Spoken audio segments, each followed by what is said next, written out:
You guys, welcome back to URL versus IRL. I'm so excited to be back in the hosting seat.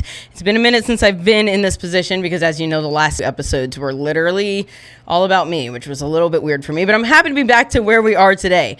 Today, we are going to have one of my most highly anticipated guests on this podcast today. Now, you guys might not know who they are, but I'm very excited for you to meet them, okay? So let me do this intro for you really quick, okay? I think that there is a point in time in a lot of our lives where we have a dream of being on stage with lights everywhere and a crowd cheering for us while we try to catch our breath. Now, whether that's from nerves or from a kick-ass performance is dependent on the person. But obviously, there's only a handful of us that actually get to experience this in real life and who have what it takes to see it through and then do it over and over and over again. Let's roll that intro music. You're tuning into URL versus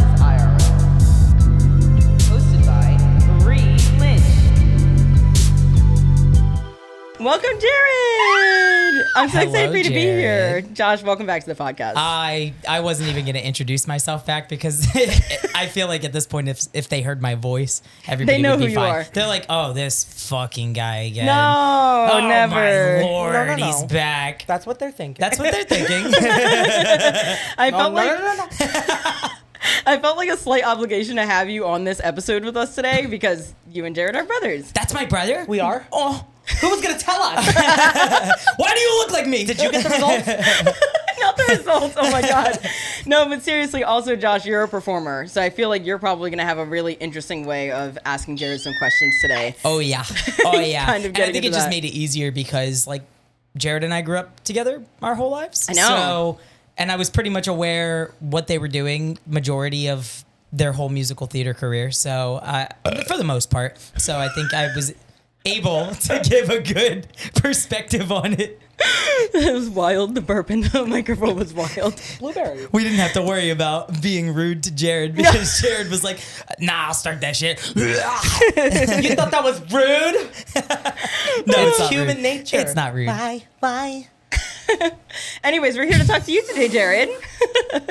Are you excited to talk on the podcast? Have you gotten to listen to any of the episodes?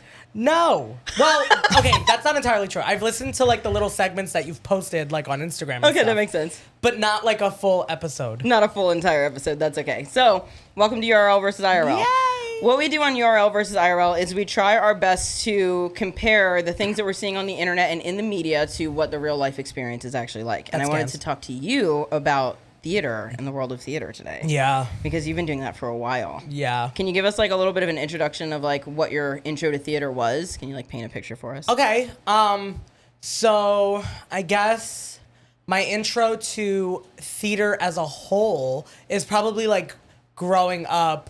Our mom would always play like Grease and Annie. Those were like the two things that were always on rotation. Always. And even like Wizard of Oz. I didn't like really know about theater really like as a thing you can do for a job until I was in high school because my middle school that I went to was very small. We didn't have a theater program. And so I didn't know that you could just like do that, you know? Mm-hmm. So then I went to high school. I skipped out on it my first 2 years. And then my best friend Stephanie was like, hey, since we're best friends now, I want to do this show and I want you to do it with me. And so it was our junior year show was Tommy, the Who's Tommy. Okay. And so I was like, okay, I'll do that. And I remember asking my parents, I was like, do you know anything about Tommy? And they're like, what the fuck do you mean? Like, that's only the biggest musical ever. So, oh, wow. Well, because like Pinball Wizard, you know? Yeah. And so I was like, oh, cool. So I auditioned. I bombed the audition because I was so nervous to like sing in front of people. Mind you, I've been in like choir for most of my life, like since like 4th grade maybe. I was always in like the school choir and like that was my favorite subject ever, like singing. And but then when I had to like audition in front of everybody, I was like scared shitless. So I like fucked up all of the words. Naturally. Which is, I mean, I do that with songs I know like the back of my hand anyways, so. Just be making up words on the spot. I always make up words. And so I bombed that, and I still got in, of course, like back of the back ensemble vibes. They were like, well, we need bodies, I guess. So they still cast me anyway. So I was like, okay. And then senior year rolled around, and I did the show there as well. It was Cinderella, because by that time, all of my best friends were in theater and choir and stuff like that. So I was like, okay, so we could still do this. I didn't really see a future in it though. Let's just say like my dreams weren't necessarily like uplifted in high school. So I didn't feel like it was something I could ever do. So then I go into community college studying like psychology. That was my first major. And then that semester actually, that was the only class I failed was psychology. So I was like, well, I don't think this major is for me because I passed every other class but the one I'm majoring in. That's crazy. So I think I ended up going to communications next because that's kind of just like a vague type of, you could do anything with that degree. Yeah. Sorry, communications majors. No tea, no shade. But I kept not showing up for classes. It was like a whole mess. I just didn't want to do school. I have raging ADHD and I could not do it. And so... Relatable. After a while, I joined the chorus because one of my friends happened to be in it. And so they were like, you should do it or whatever. So I was like, okay, cool. And it was like an actual class you could take for like a single credit. And so I was like, well, if I get all of my 60 credits just from taking like this one chorus class, I'll do it for the next 60 years. I don't care. But the teacher there, he loved me, thankfully. He was like my saving grace because he was... I don't know. He like always gave me solos and all of the concerts. Like he gave me new confidence and new hope like in my future and like new confidence in like my voice and stuff like that. I was 20 and he was like, hey, this year we're doing Rocky Horror and I think you should do that. And so I was like, oh, okay. And so I did it and I got in and I got Riff Raff, which is like a relatively decent sized part. And so after like singing all of my solo numbers and stuff like that and people like actually liked it, I was like, wait a minute, I love doing this. And in the class, I had some people who were like well versed in the community theater. And at the time, I did not know community theater existed. I thought that it was like Broadway or bust or like high school, like the high school to Broadway pipeline. Like I thought that was it.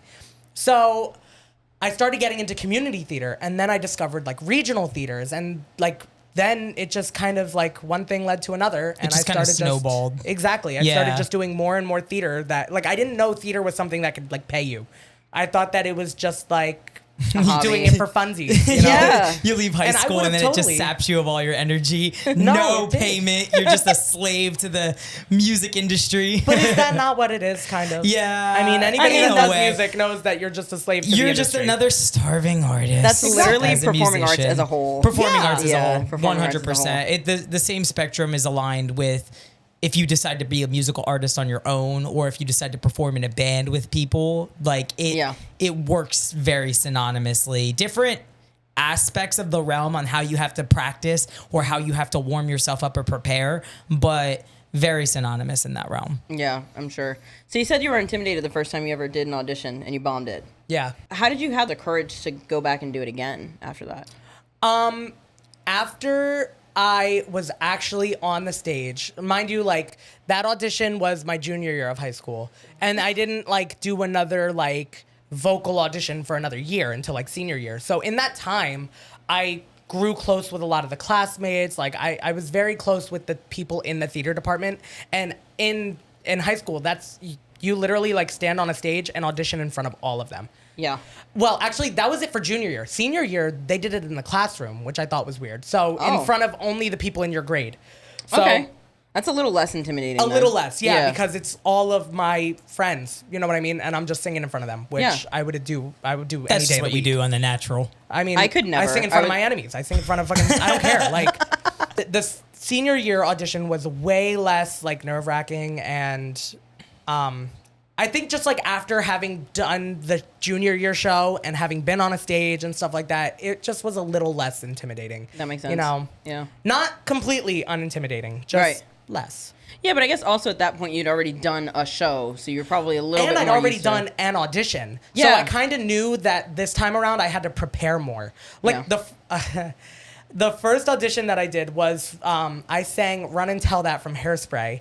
And I have seen Hairspray more times than I've seen myself in the mirror. Like, I love that movie. But the thing is like, and that song, I usually know, like, the back of my hand, as we've said. Like, but literally, if I have an ounce of nerve in me, my brain just... So I, like, blanked on all of the lyrics. Like, the first word came out, and then I was like... And so I had to go to the teacher like from behind the piano, and I had to read the lyrics and sing like from the piano. Oh shoot. I was like, I couldn't actually like perform it or audition. Yeah. You know? So that was like kind of embarrassing, but whatever. We live and we learn. We move on. That was kind of embarrassing, but whatever. Was that your most embarrassing like moment Audition? in? Well, I guess your most embarrassing moment on stage. I guess musically. Yeah, like I want to say yes for the sheer fact that it was like my first one and I like tanked it completely. But like you live and you learn, and I feel like every audition I've done since then, I've kind of, you know, been a little bit more prepared. Hell yeah. Now I just have like my go-to audition song, and What is your go-to audition song? it's called Stroke by Stroke from Jasper and Deadland. Oh. And yeah, it's nobody knows it, but that's like the beauty of it is I get to show that song. Like people, they always say, and I don't know how true it is, but there's like a audition no sing list and stuff like that, and I don't always abide by it. But Oh. it's like songs that the casting people have heard 1,000,001 times. So when you go in, they're gonna be like, "Oh, you're singing Defying Gravity, got it." And then they're not even gonna pay attention to you because unless you are Broadway's Elphaba, Yeah. they don't give a fuck about what you have to say. Right. you know? Right, exactly. Which isn't always the case. Like you can really sing whatever you want, but that was just like what was ingrained in me and in like every actor, I'm sure. They all Yeah. know about the no sing list, you know. So when I was first coming up in like the community theater scene, one of my friends, he directed me in a show. He introduced me to that song and he was like, nobody knows this song. And the beauty of that is when I go in and I say, I'm singing this random song you've never heard of, they're like, oh, okay, now I have to listen to you because Right. I don't know what this song is. So Yeah. I need to know what you're saying. I need to like be tuned into you. And so because I've been singing it for so long and it's gotten me so many jobs, I've been like able to fine tune it a little bit more as Okay. time goes on. Yeah. So now it's like one of those ones where I can like wake up and sing it and I'll be fine. Oh. Like I love that song. That's helpful, I'm sure, if you have a last minute audition or anything like that, which I'm sure comes up like all the time. Yes. You said that you thought that high school to Broadway was just like you either one or the other. Mm-hmm. How do you feel like it's been different in like your now adult career as being a musical theater actor? Well, now it's like I battle with myself every day because I'm like, I don't even think Broadway is the end goal anymore. Like, I don't Oh. even know if that's the thing. I feel like there's so many other avenues you can take with theater. Like, I could just be one of those resident like regional theater people who like finds a regional theater, gets cast in all their shows. Like there's people like that at the Walnut where they just Yeah. do like all of their shows and they're fine. And then they like go to other regional theaters throughout the year whenever the Walnut's not performing. Backstory, I work at the Walnut Street Theater in Philly. So Oh man, how could we miss that?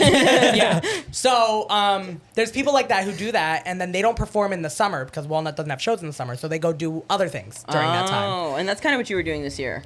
A little bit, Yeah. low-key. You know, there's summer stock theaters Yeah. where they only perform in the summers, you know. And there's cruise lines, like you could go be a cruise performer. That would be kind of cool. Well, the beauty of that is they pay you buku bucks. You're on a contract for about like, I don't know, 100 years straight. Like Yeah. they don't want to let go. Like it's crazy. And you get to just live on sea, have all of your room and board paid for, your food is paid for, like everything. You just save that money. Like it's kind of crazy, low key. You can't order anything on Amazon either. Well, When you're you do at that when sea. you return. You When can you're do doing it yeah, out. yeah. That The, you've the saved PO up. box, baby, will just be like racked up and stacked up. Yeah. You know, Yeah, like that's exactly. just once we get those buku bucks, baby. Yeah, you're gonna have to rent out a whole post office just for yourself. Like That would be me all day long. literally. Oh my gosh. Do you feel like you're living the dream right now?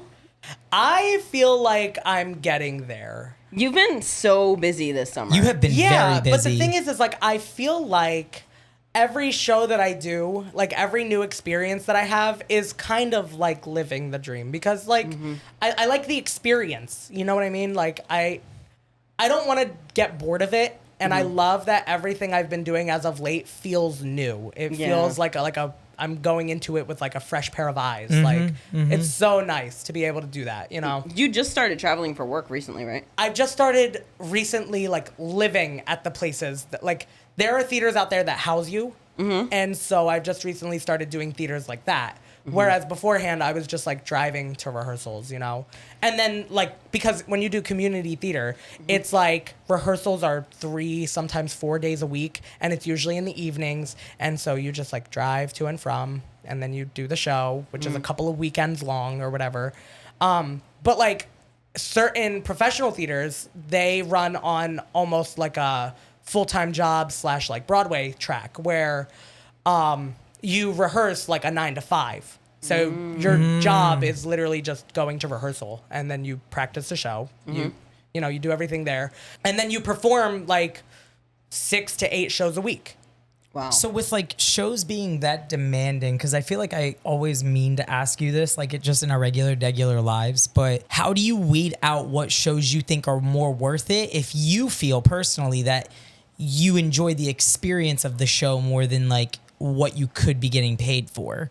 Oh, funny you should ask that, because I actually just did, I just had to come to terms with switching a show I was in and had a contract signed for a whole different show, because I personally thought the opportunity was better. So the one show I was going to do, I had a bigger track. I was going to be like one of the main ensemble people who had like a whole solo song and the whole nine. Yeah, okay. And I was going to be understudying the lead.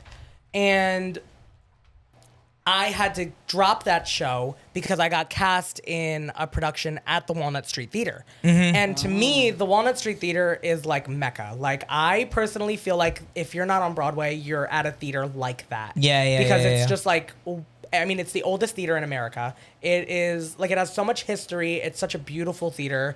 A lot of Broadway performers perform there. A lot of, like, really, really talented people that I know perform there. Like, it's just my dream to be there.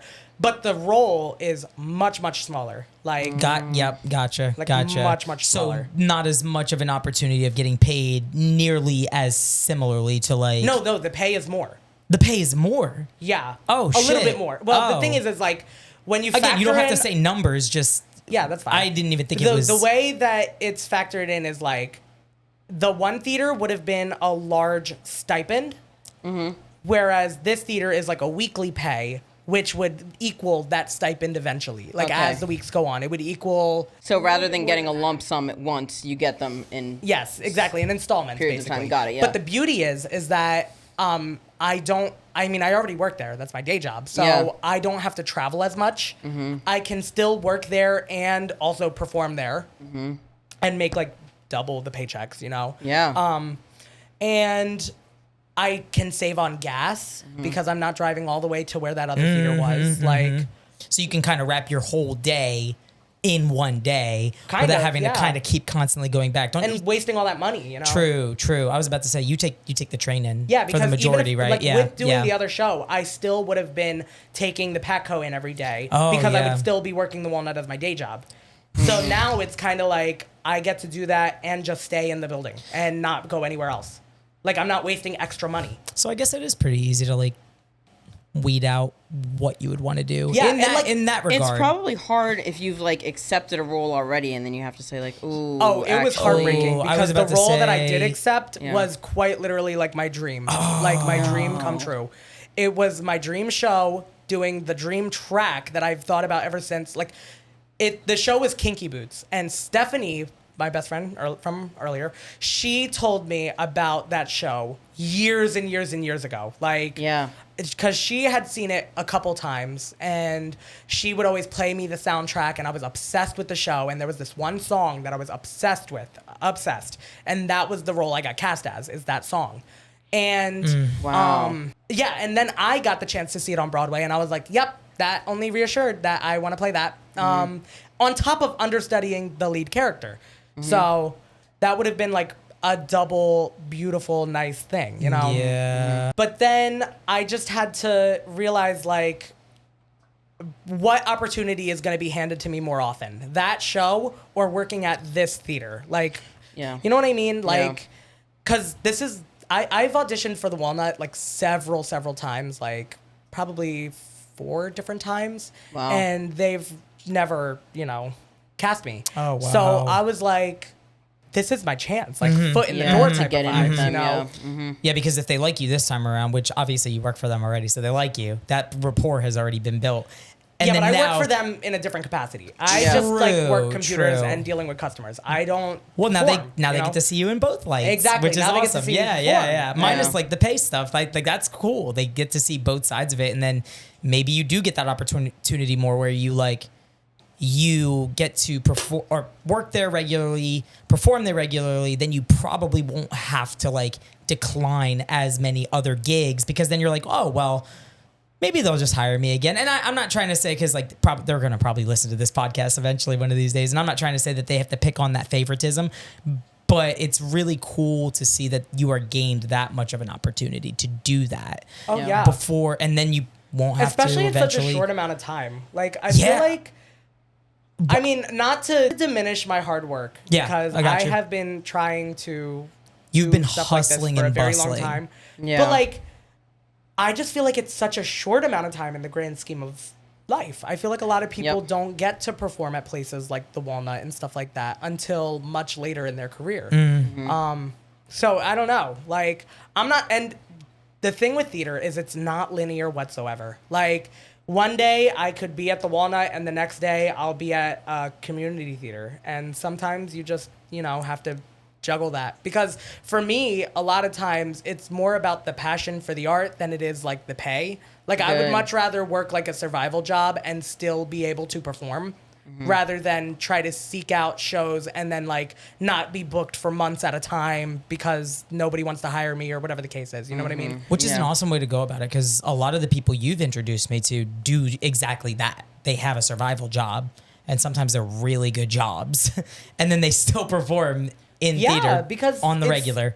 It's if you really like it that much and it's like a passion of yours, I feel like nothing really matters at that point. Like, of course you want it to be your job. Of course, Like, yeah. at the end of the day, I want to book at theaters that'll pay me to survive. Yeah. But I'm not going to say no to an opportunity to perform just because they're not paying me like this theater would. Because Yeah. that theater didn't hire me, Right, exactly. I'd much rather work in the day and then go perform one of my favorite shows at like the evening, whatever works. Yeah. So, like, Yeah. that's just how I look at it. That's good. I feel like I've had a similar situation with having two jobs come up at once where I've had to navigate like the difficult conversation if I already accepted one of them, but the other one is possibly a smarter choice for me, which Yeah. like for me a lot of the times what happens unfortunately is I like go to accept one job that might be really long term, like let's say it's like 3 weeks or something like that, and then somebody else calls me for a job that's like 3 days, and the 3 week long job was like something way more minor. They're like, oh yeah, I just need a bunch of like fill-in cars and you're going to be around the hero car, but you're not actually driving the hero car. And then they call me for like a hero car job that's like 3 days. And I'm like, oh my God, I'm not making nearly as much money, but I have to take the other one. And now I have to go back and have this conversation with somebody and be like, oh, And sorry, that is I such can't. a, like, as an artist, you don't want to ever let somebody down because No, you I don't get so want to like, scared they're never going to call me back. exactly. You don't want to like cut ties. You don't want to create bad blood. But sometimes I feel like a lot of people do understand that that is just what it is to be an artist. Like, Yeah. you do just have to choose the jobs that are better for you. Yeah. There's always going to, I always heard this analogy where they're like, you can drop a penny from a building and hit somebody in New York that can sing. Like, there's going to be somebody that can replace you. Wow. Yeah. So I just feel like in that case, I might as well just take the job that's better for me in many regards. Like, Does that scare you that you like, there's so many people that can sing that can replace you? to some degree, yes. I always just chalk it up to like, in the same sense that I can't do what a lot of people can do, a lot of people can't do what I can do. Okay. It's kind of like it balances itself out with that. Now, there are things where I'm like, there's no way in hell they're going to choose me over this guy.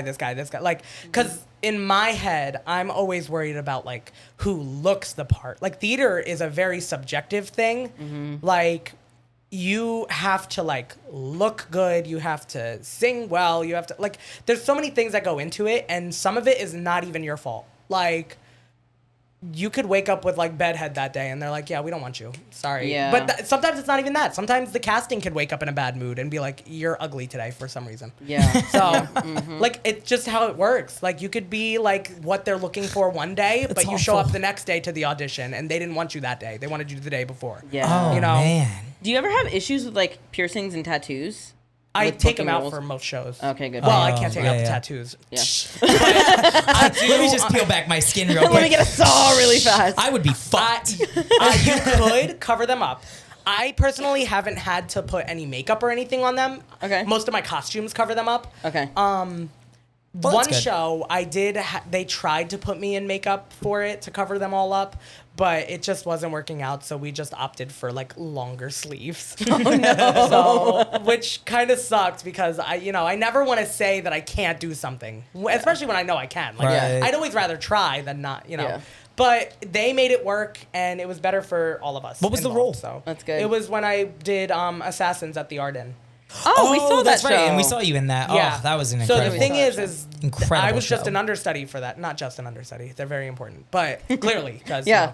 So my guy went down with COVID, and I got to perform all Yeah. of the preview performances because Wow. most theaters, especially regional theaters like that, they have like a week of previews before they officially open, so that they can like present it in front of audiences, see what works and doesn't work, and change accordingly before they officially open.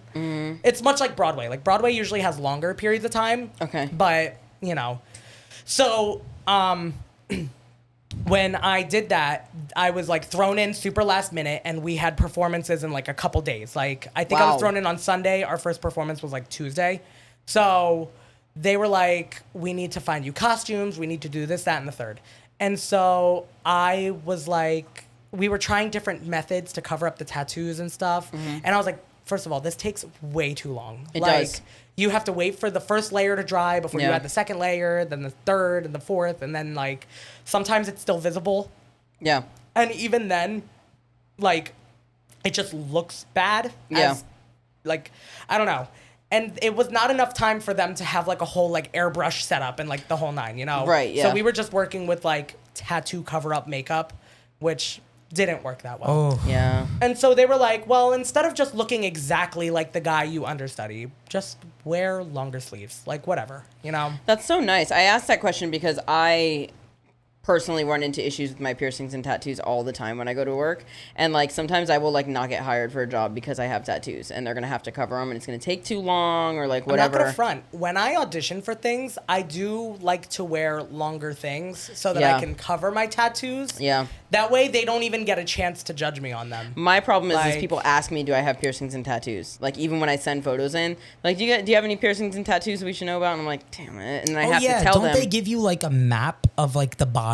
Like, don't they give you like one, or is that for like fitting your uniform? That's for fitting. That's so for they fitting ask a me for uniform. literally the, Oh, okay, the okay. dimensions of every single inch That's of my entire what it body. was. Okay. Yeah. Yeah. Jeez. But They do Um, that too in theater, and then they don't even use it. So Oh I don't know Yeah, what my that's about. God. so annoying. But yeah, They're like, I how decided. thick is your neck? And then they put you in like a wife beater. Like, Right, literally. Yeah, so I actually bought some What does it tattoo matter, cover you up know? myself, and now I'll cover my tattoos before I go into work so that I can tell the person like that's hiring me. I'm like, oh yeah, but I cover my tattoos before I get into work anyway, so they don't have to worry about it. Because it'll take like an extra like half an hour to 45 minutes in the makeup chair, especially if Yeah. I have like multiple tattoos or like whatever. So yeah, that's an issue that I run into a lot of the times. my piercings are less because I can Yeah. take them out. Like, Yeah. I usually just show up to an audition with like my earrings Mm-hmm. or anything because, you know, I feel like A, it's like a personality piece. Same. And Yeah. B, I feel like they know that I can just take them out. Like, Yeah. it's not that deep, you know? I guess as far as like booking a role goes, if somebody was going to get into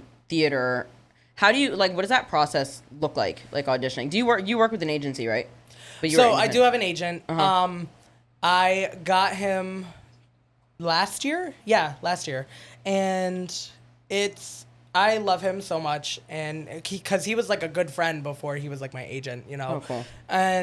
But the thing is like my process and how I did things and like how things came about is very different than like, I guess the pipeline of how people like expect things to go. Like Okay. all of my friends, or most of them, I guess I should say, they did the traditional route where they were like theater people in school, and then they like graduated and went to a performing college because they wanted to get a BFA, and then they got their BFA, and then they like had an agency showcase, and then they got an agent from their showcase, and now they're booking things with their BFA, and they're taking classes, and they're doing the whole nine, you know?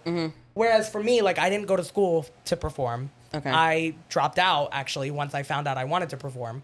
And then I didn't like have the practice of doing it in high school and stuff My agent was somebody who I kind of already knew and then directed me in something and then asked if I wanted representation. That's so nice. Like, yeah. I mean, it is nice. It's lovely. It's very untraditional, but I'm so grateful that it happened that way, you know? But that's why it's like so hard for me to give advice to people because I'm like, that's a very untraditional route. Yeah. Like, I don't know what to tell you, you know? Yeah. And so, but a lot of people do ask. They're like, "How did you get an agent? How do I get an agent?" Of and I'm course, like, yeah. "Well, the right way is to just like reach out to them, email Yes. them your materials, and then you'll be good." But my way was just knowing a guy, you know? Like, Yeah. That's the same thing that happened to me too. yeah. Like it's crazy. You just like know a guy. Like I feel like a nepo baby sometimes and never. Yeah, Oh my God. It's crazy. Very relatable for me. So as far as like booking a role goes, do you like already have an idea of what you want before you audition for something, or like does your agent send you the 9 stuff? times out of 10, yes. Okay. So it depends on what it is. So if it's like an EPA or something that's going around, EPA is an equity principal audition. So Okay. normally those are reserved for people in the actors union, actors Oh, equity. okay. But you can show up if you're non-union still. Okay. And you can just be seen when they've seen all the equity people, which usually takes some time. Okay, got it. Like I've been to a couple EPAs and usually I'm seen at like the end of the day. So long as you put your name on the list like early enough. So when you go to that, it's usually and it's principal audition because there's an EPA and then there's a ECC, which is an equity chorus call or Okay. cattle call, whatever you want to call it. It's Okay. where they hire all of like the ensemble people, like the dancers and the singers and you know whoever. So the EPA is for all of the principal roles, and they don't expect you to have an idea of it. You go in, you show them your stuff, and then they decide like we'll call you back for this role or whatever if they do call you back. But I usually go in with an idea because then I can tailor my song choice. Because, like I said, I do have my go-to song, which usually fits most roles I want to go for anyways. But if there's a role that I am a little less, like, I guess, acclimated to, and I want it anyways, I will change my song, and I will change how I present myself to fit that role, you know? Yeah. And from there, they just decide if they want to see me for that again in the callbacks, you know? Well, I would like to ask, as far as like preparing for, say, the initial callback, I assume, how do you prepare for that? Like, what does that like process look like? So that can look different for every show, for every theater, everybody has their own way of running a callback. So most callbacks that I've done for professional theaters, they will usually give you materials that they want you to learn ahead of time, or they'll like give you materials right then and there, like the day of the callback. So you're either doing a cold read or you know what you're doing, you know? If they want to hear you sing a song, they'll usually give you that song beforehand. They're not going to throw a song at you last minute. Right. Sometimes they do. Like, it just really depends on what they want to see. Yeah, it happens, yeah. Like, I've been to a couple of callbacks where they want you to, like, read certain sides, and then they still feel like they didn't see enough or something, so they'll give you, like, an additional side right then and there. Like, wow. So you have prepared stuff, but then they're like, okay, what about this? You know? Do you have like a special way of like memorizing lines? I can't even memorize my intros before I start the podcast. Like, See, that's the thing. Not particularly. I don't have like a method to memorizing them. For me, it comes down to like I memorize better once we've blocked a scene. Okay. Like if I have staging to go along with what I'm saying, I know that I say this word when I do this, or you know, like it's just easier to think about it that way. Because for me, even though I have no memory cells in my brain, I low key have like a photographic memory. Okay. So when I'm like looking at a page and I like rehearse the lines for a little bit, I can usually like think about what that page looked like in my head. Good for you. Especially damn. if I highlight things. Like highlighting Okay. is so good for me because Yeah. then I'm like, oh, well, it's about like 2 lines long. So I know that I didn't say all the words because I only said like 3 words when I know it should probably be like 7 or something. Okay, You know? so I guess that's Wow. where staging helps, because you can kind of compare the 2 lines or specific line with exactly With an action. With an action, yeah. Okay. All right. For me, everybody's different. Everybody has a Sometimes different they like way. to sit down, read it, and like repeat it. And like repeating is definitely helpful, you know. Yeah. Like if I say it a couple times, I'm bound to get it eventually. I feel like I'd trip myself up constantly repeating the same thing over and over again. I That's have to why repeat that's things. like before a test, I don't study the day before the test because I don't want to psych myself out. You know, That's wild. I study like a day or two before, and then I will look over like review material in the test the day of, but I do not look at the questions. I just look at keywords, key points, acronyms, things of that nature, because it helps me. Because if I do, I just psych myself out if I try to essentially retake the test the day before, and then I feel like I'm cramming. You know, I can't do don't that. like I have that. to keep repeating the same thing over and over and over and over again until I can finally do it. And a lot of the times I'll have to like write things down just to memorize whatever it is. Like me, like specifically, I've even learned with just like with the podcast, it's a lot easier for me to remember the questions that I had or like the intros that I write out when I physically write them down. But like, even though I type them all out on my laptop prior, like typing it out on my laptop does not do shit for me. I can't do any, like I cannot memorize what Well, I need sometimes what helps me too, and I did this a lot when we did Grease, was like if I say a line, like I'm usually like a parakeet. Like I will just say it the exact same way every single time. Because when I add little inflections on the words, that's how I kind of remember what I'm supposed to say. So like I'll say like one of the lines when we did Grease, which is like a stupid line, easy to remember, but like just an example is, you mean she goes all the way? And like if I say it like that, I know that that's what my line is, because in my head I'm thinking about it like do like I'm like pitching it to myself, you know. Wow. Huh. So I'm like, well, what words fit in that cadence? You know what I mean? She goes all the way, like, and I God, do that I takes- do the motion with it, like and I do that every show. That takes like a special skill set. I mean, It's not honestly, similar for you even on stage. It's like not similar as a musician. Like the way I remember, well, like I'm not saying, because it's different. Like when you are either covering a song or when you are playing a song that you wrote yourself, in my honest opinion, it is always much easier to play a song that you wrote for yourself than covering a song, even if you've listened to the song so much more than the song you've written for yourself or anything like that. Because when you're trying to replicate another artist's form and regurgitate that like similar thing that the artist does, you're never going to. And that's just because music's not perfect. And I think when I was learning like music lessons from you, like vocal lessons and everything like that,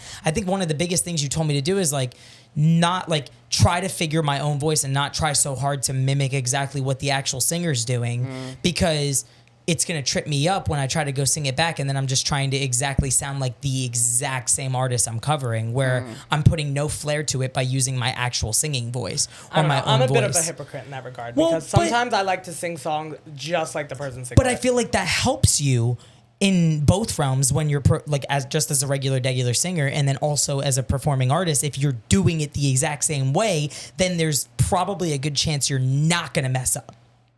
And I feel like that's where that helps you out in like performing like in a live setting for like as an artist. My go-to is like I use just like in my head like what is like a broken down version of like rhythm and melody, where like my guitar is my instrument, but I also have to use my voice as my instrument at the same time. And I'm just using like the guitar. Usually a guitar is seen as very melodic versus like bass and drums are seen as more rhythmic.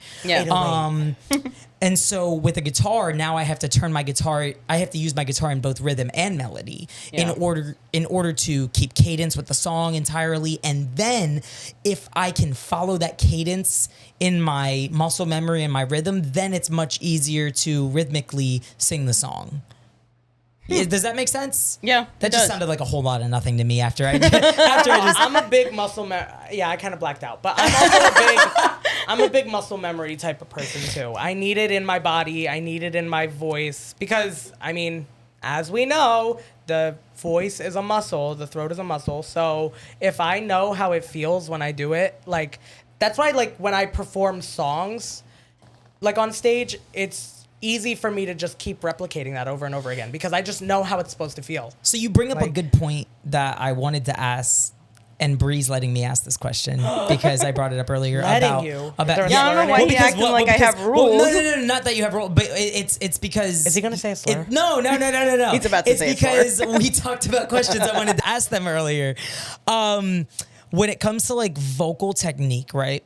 And like breathing methods and all these, not trying not to overdo it with your voice. Because I've seen you very sick a lot of times where you'll have bronchitis or you'll have this or you'll have that, and you're still singing, even though you're always like, Jerrod never stops singing. And you're still singing, but you're like, oh my God, my voice hurts so bad. My throat hurts so bad. What do you do? Like what are your like most favorable techniques?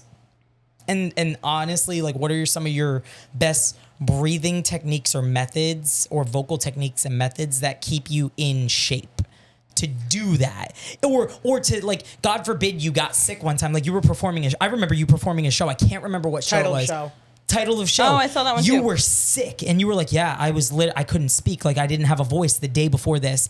And now here I am singing. I didn't have a voice that day, that night. day? Yeah. I went and saw you guys after the show, and I was like, hey, yeah. So Oh my God, that's right. I remember that. So the like, turmeric tea. I think, or how do something. you mitigate that? honestly, I really wish I can tell you. I don't fucking have any clue. Because the thing is like, it's like almost the like endorphins, you know? I'm on stage and I'm like, well, I don't want to look a fool, so I gotta push something the fuck out. Yeah. And then I kind of just like try to channel what I feel when I sing. And it's hard sometimes because sometimes you go to do a thing and because you're sick, your muscles aren't working the way they want to. Mm-hmm. So the sound isn't coming out the exact way it should be. It's like if you went to go bench press today and then you came down with like fucking COVID and then tomorrow you go to do a bench press and you're weak as shit. Right, Like, that's just what it feels like. Yeah. But same thing with your throat. Is like I try to push this out, and so you kind of have to like find a new way to produce that sound and like feel how it feels for you. Like that's why I do a lot of like warm-ups that are just talking and a lot of warm-ups that are just like yelling. Like, I mean, Colin knows and everybody knows. One of my favorites is I learned it from Alex Newell from Broadway. They were on Glee too.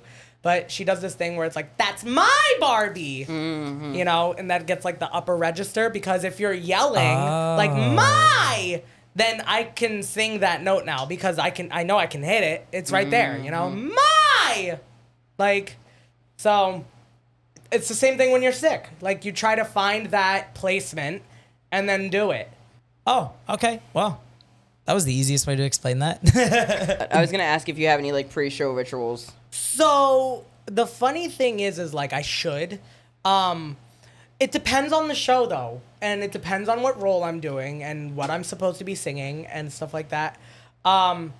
Because sometimes I won't warm up by singing. I'll warm up just throughout the day by like speaking. Like I'll use my voice and it'll like help me do that.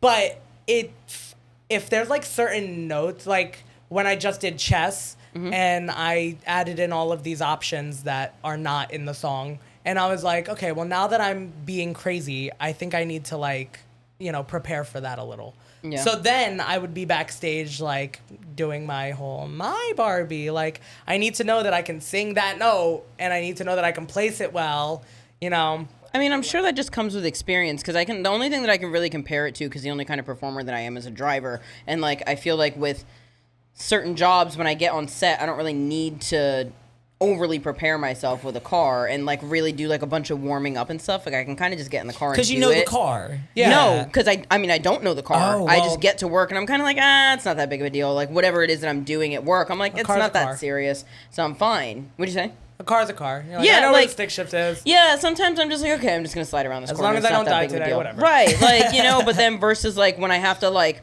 stop right up next to somebody and like stop within 5 inches of them, then I really need to get to know the car a little bit more. Yeah. You know what I mean? So I feel like it's probably just dependent on the performance. It 100% is. Because there's even times like, I think I remember when I did SpongeBob even. I wish I would have seen that. I have the whole thing recorded if you want to. Send it to me. So you I'm could- literally you gonna could play it on absolutely TV. watch it. I will. And for the audience, it was an amazing show. But I remember like that's kind of a hard role, but I wouldn't really warm up for that one too much. What? Because well, the thing is for that one, The key is never warm up. no, Just the fucking key is wing it. not No, to I'm never kidding. warm up. The key is not.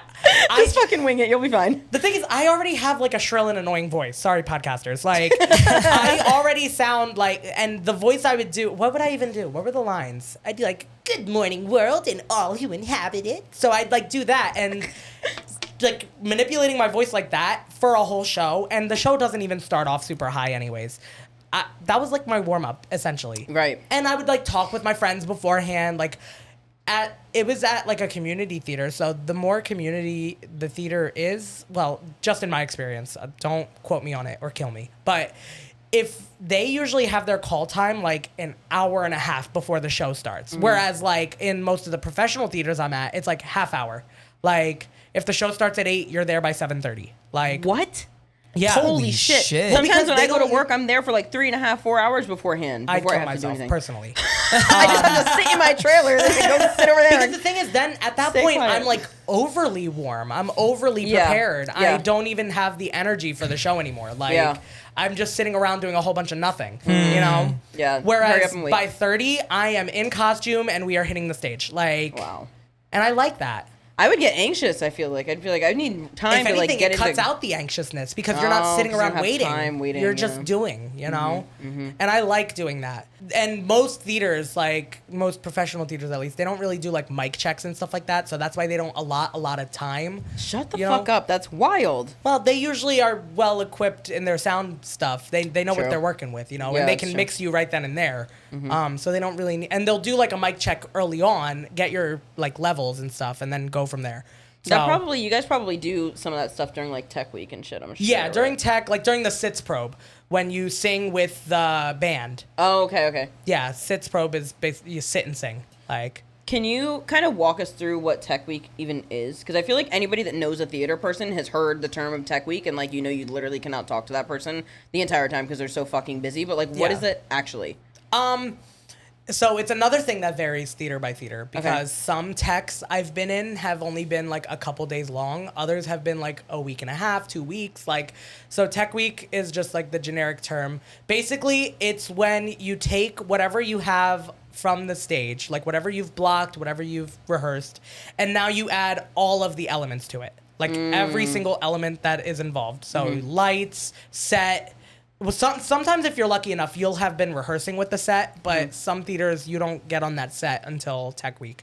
Set like stage. Yeah, basically. like the Okay, got it. stage. Yeah. Like you'll rehearse in a room with like tape and like some yeah, props. like a mock version of it. Yeah, like you won't even get like a fake Kinda chair to blocked sit out. in half the time. Like Wow. you will. Yeah. That's crazy. But like it'll No, you just be can't have a different than folding the chair. one you'll have on stage Yeah. oftentimes. Yeah. Like it'll just be rehearsal stuff. And then once you get to the set, then you actually get to see what and feel what the actual stuff is. You know? So and they are lighting you the whole time. Basically, there's different like days that you do tech. It'll be like the first day will be cue to cue, which is you basically go from every lighting cue, they figure out the lights, and then you go to the next cue that they have planned for you. So Oh, like shit. you might skip whole songs, you might skip scenes, like just because the lights don't change, so they don't Right. need to see you. Right. You know? Yeah. And then they'll just like program that cue, change the lights, change the look, you know. So the reason for that is you can be on stage for like a fucking hour doing the same scene while they're like practicing the cues and stuff like that. Then you're just sitting there. Like you're not talking. Sometimes you could talk, but it's just like a bunch of, it's like 10-hour days of just, or 12-hour days of just like sitting there doing nothing. Nice. And like sometimes they want you to like full out do your scenes or full out sing, and you'll do that several times.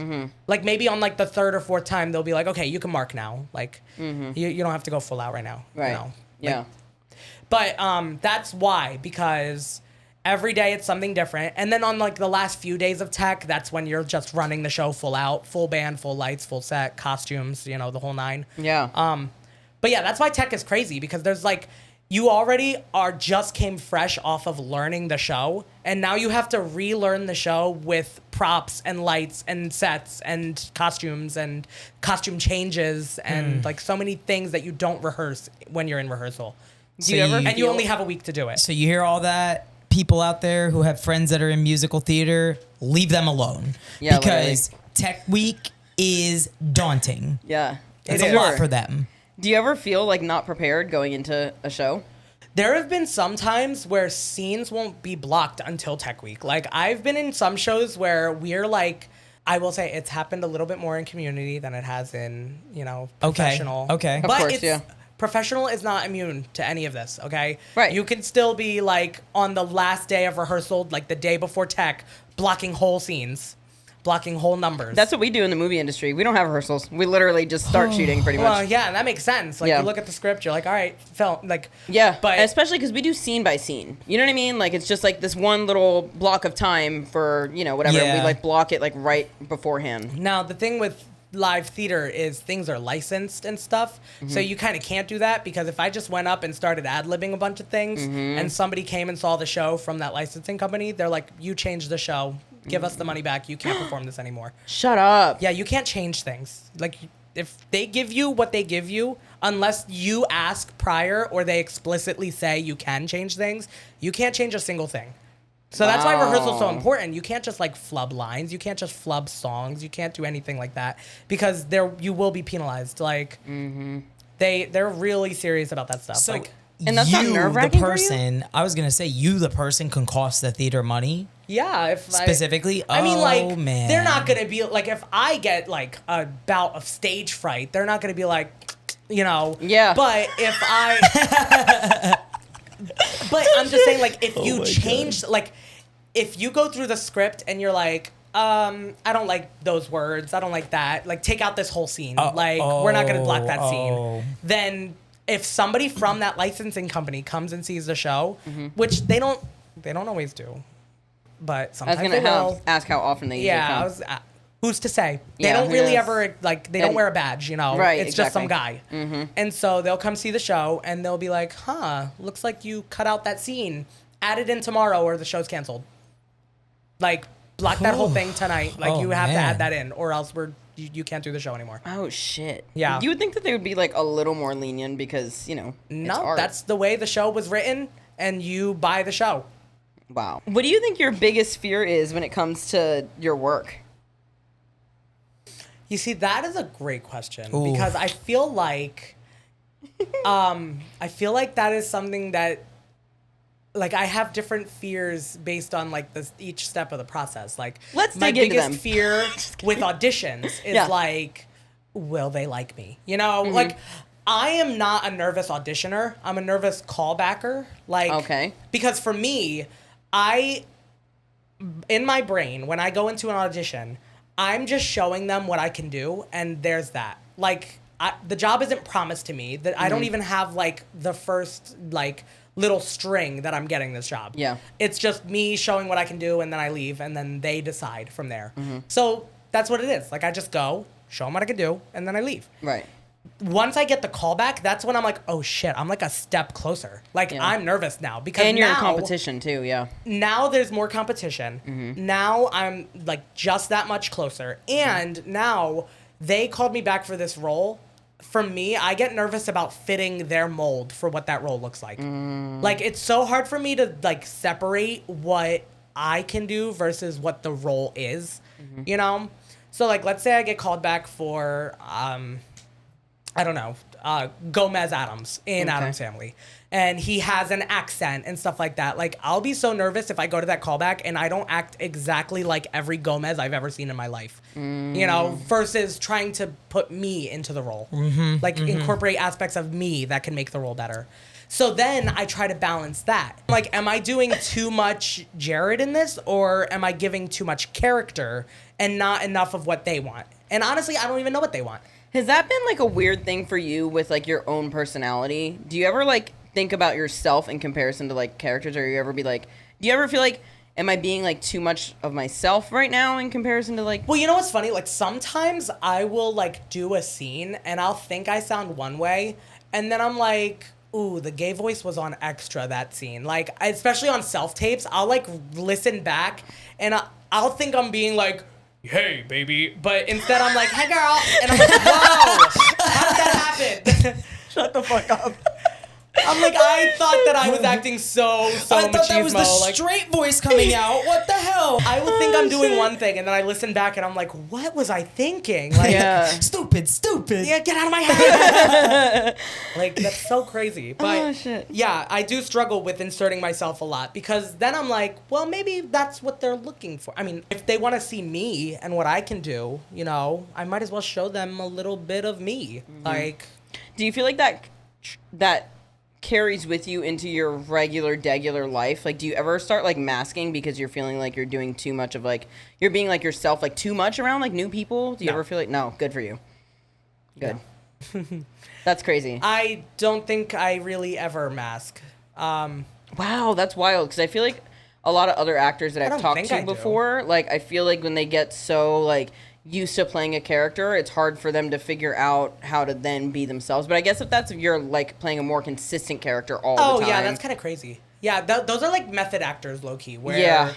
And I am not a method actor. I'm Good for like, save that shit for the stage. Like, I'll do that when I get paid for doing that. Like, Have you ever tried method acting? No, I don't like it. I don't Okay. think I personally don't know how helpful it is for me. Like, oh, my character smokes cigarettes, so let me pick that up for a second so I know what it's like to smoke. Oh, like, God, yeah. I'm an actor. Shouldn't Yeah. my job be to like Be able to reenact. Yeah. reenact Yeah. what it's like to smoke a cigarette without fucking like giving myself lung cancer? Like, Yeah, literally. That's just like the people who played Joker and then they just basically made themselves clinically insane. Yeah, which is, like, so that they could sad. play the role of Joker, which is terrible. That's sad. It's It is great so sad. performance wise, Yeah. but like, what the fuck? But even Like, then, you give up so much of yourself, of your entire just life. for everybody to be like, I hated that.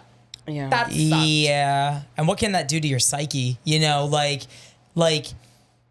I think that's the question that I And was it's asking. really not worth it when you're a stage actor, because when you're on the screen, you can enjoy that for years to come. And Right. that is like something totally different. When you're a stage actor, it's in the moment.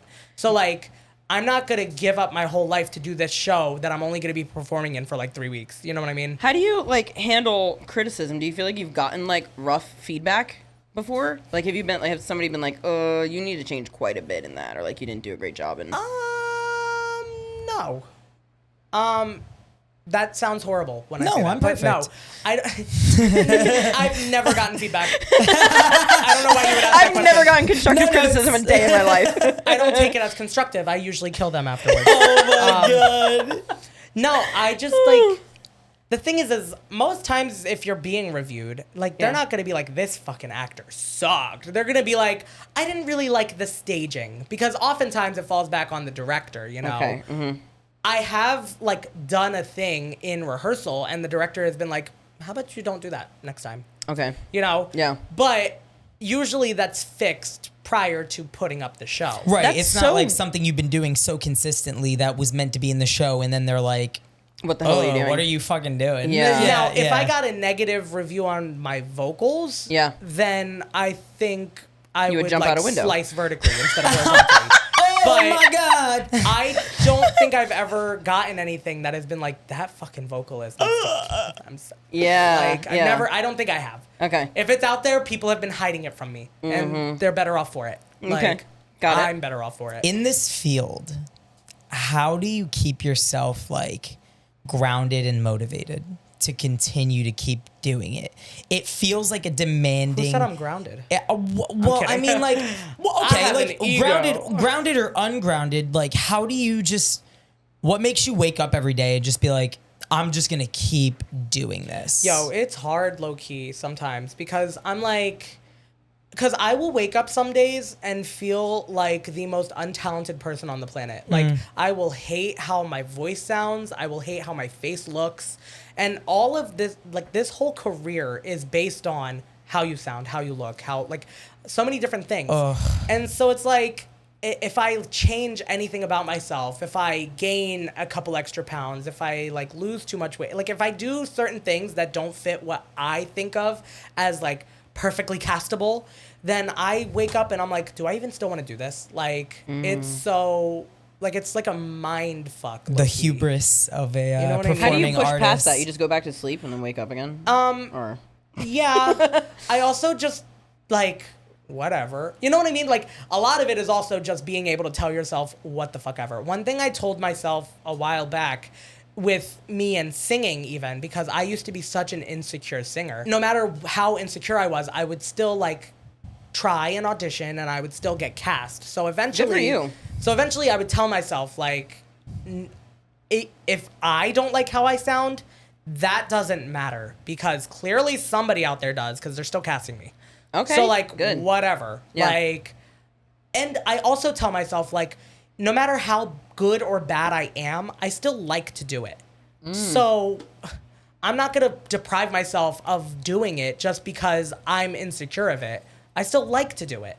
Like, there's no point in me like sheltering it away when clearly like other people out there also like it to some degree. Even if I'm in my head saying, oh my God, everybody fucking hates you. You suck. Yeah. Like, that's clearly not the case. And I have a resume to show for that, you know? That's true. So you feel like you can like something even if you're not good at it? If you felt like you weren't good at it. Let's say you were. Yeah, I feel like that's what life is about. Is like I'm not the strongest person out there, but I like lifting weights. I'm not the smartest person out there, but I love going to like trivia night. You know, like I like doing so many things that I suck at. I like to paint even though I'm not fucking Mozart. Or, see, I'm stupid. I like to speak when I'm Picasso. done.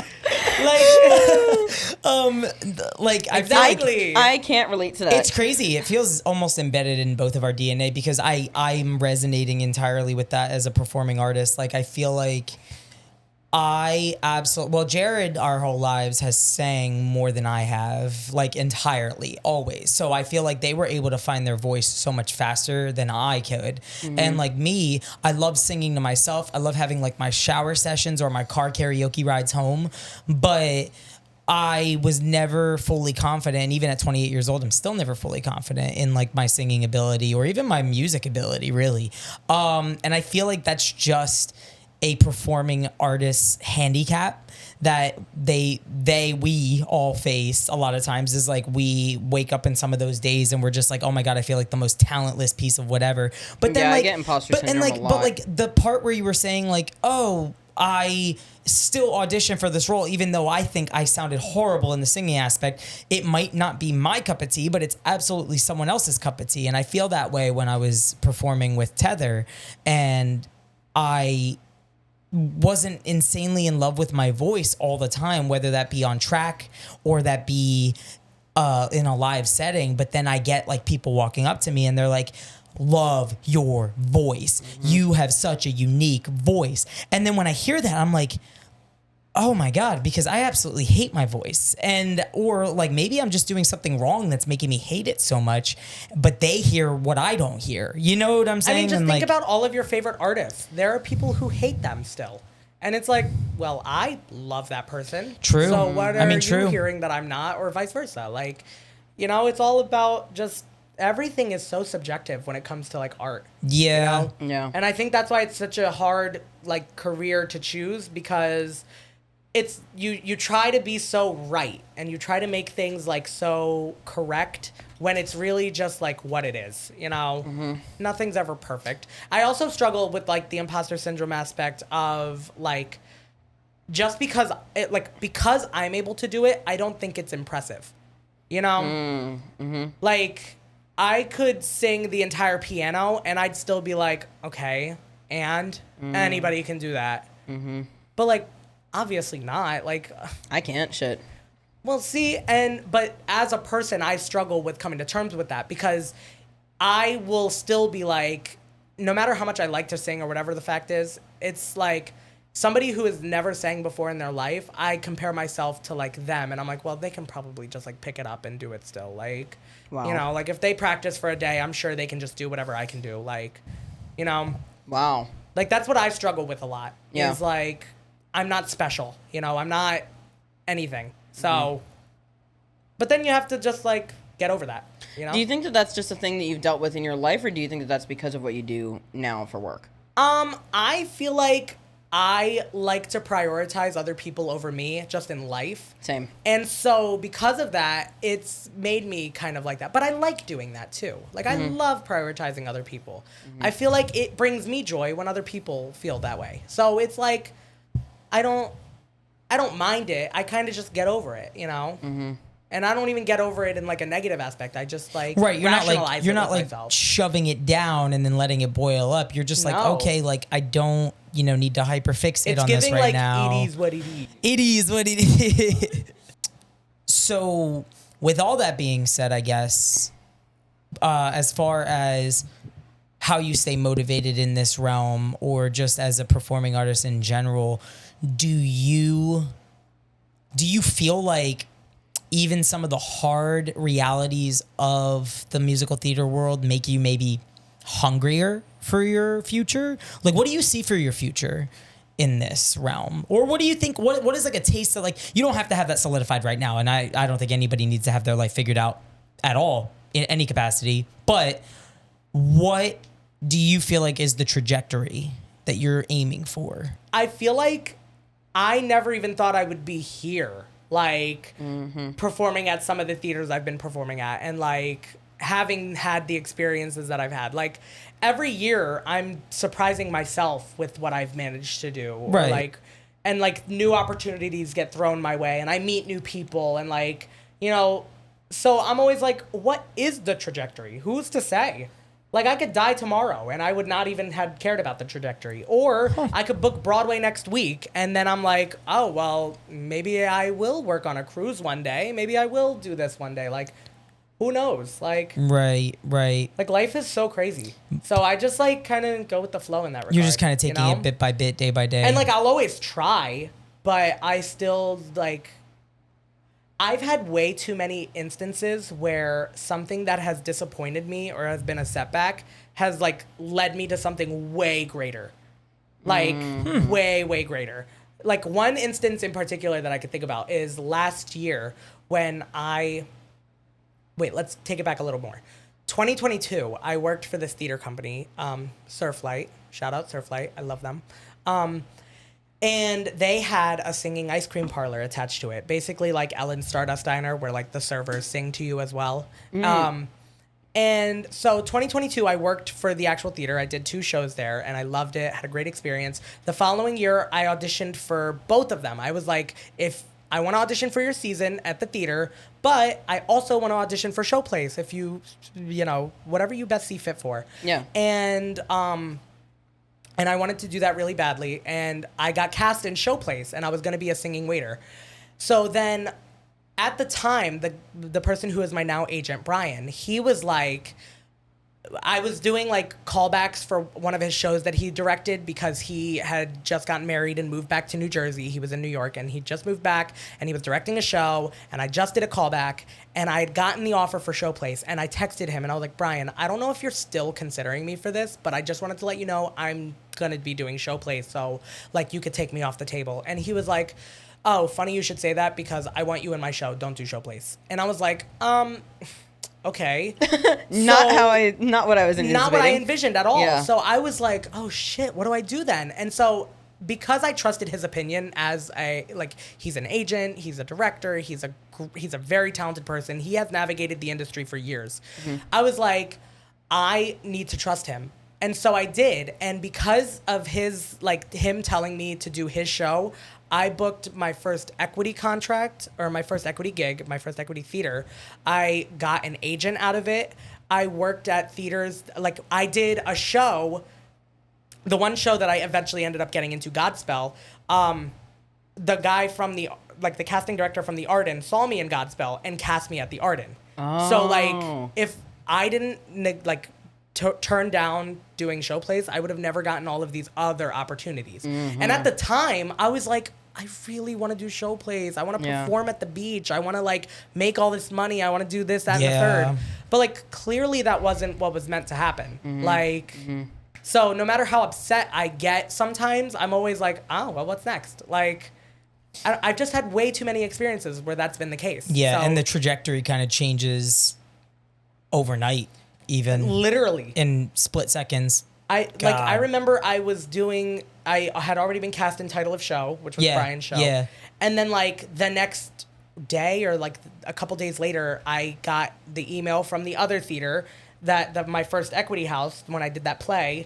And I was like, there's no way all of these things are just lining up one after the other, and they fit so perfectly together. That was where I did Jekyll and Hyde that summer, and I got to work at Gretna, which was it wasn't my first time living at a theater, but it was my first time doing an out-of-state theater. Okay. Because I lived at Surflight when I did them, but they're still in New Jersey. Yeah. So I was like, oh, now I'm going to this other place in like Bumblefuck, PA, you know? Yeah. So, and then that set me up for this summer to being cast again because I'd already worked with them and they kind of knew what I could do, you know? So.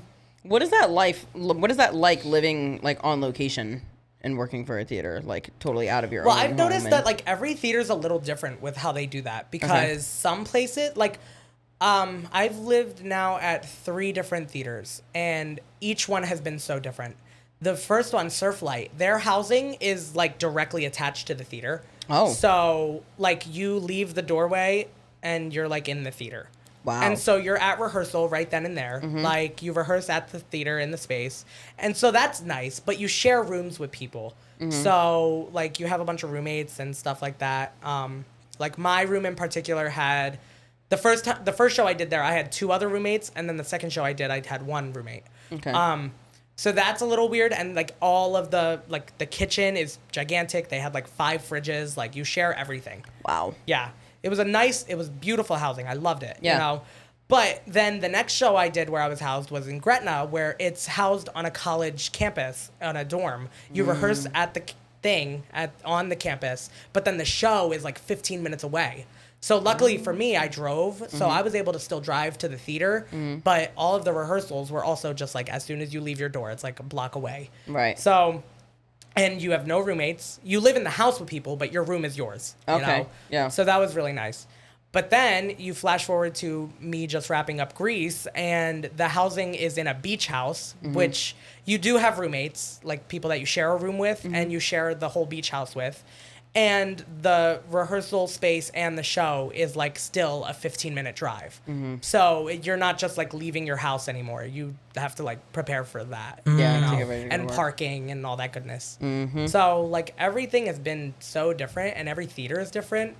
And they all have their like perks and their downsides, you know? The perks and quirks. Yeah, like the perk of Surflight was I was right there. Right. I could wake up and be at rehearsal. Like it's right there. The downside is that you can't get too crazy, too loud because I mean it's kind of like a curfew town anyways. But then you're also like right next to the theater, and like they know you're the Surflight housing, so you don't want to get too crazy. Which like in the other housings you can get as crazy low key as you want. Yeah. Not like we ever did, but like you could if you wanted to. Yeah. You know. I'm assuming when you travel for work, having to be around so many other people all the time, it's probably hard for you to get alone time because you're surrounded by like roommates or housemates or whatever. Do you feel like that affects your personal relationships because you feel like you get no time to yourself and you're gone for work? No. No. I am almost as extroverted as they come. Like, I need people That's in order true. to do things. Like, if I'm just alone, I will get nothing done. I won't even shower that day, probably. Like, I will literally get nothing done. But if I'm with people, I will do I'll climb a building. Like, I will scale it like King Kong. Like, if I have, like, a body in the room, I can do anything. So, honestly, when I'm away on contracts, I am, like, my most productive self ever. Oh. Like, I will go to the gym every day. I will cook 3 square meals a day. Like, I love living with people. Wow. It is so, like, and I think it's just because I get so much energy from being around people, especially people I like. And 9 times out of 10, I've usually liked everybody I've lived with. So I've had, like, no issues as far as that's concerned. But, yeah, I love being around people. You don't feel like it's hard to keep up with your relationships at home when you're away? Not really, because I mean, it's no different than like just going to work in that, and I don't even see my friends on like a daily basis anyways. So like if I go 2-3 weeks without seeing them, it's not like the end of the world. And I still get time to text them and stuff like that. And like I'll pull away to FaceTime every once in a while. Like it's not like I'm diminishing relationships because I'm like too busy doing this or whatever. And most of my friends understand that like you're on contract, so you're just not going to be, you know, available for a little bit of time. That's wild. I've had such an opposite experience where, like, I feel like even within dating, it's been so hard for me to find people until now.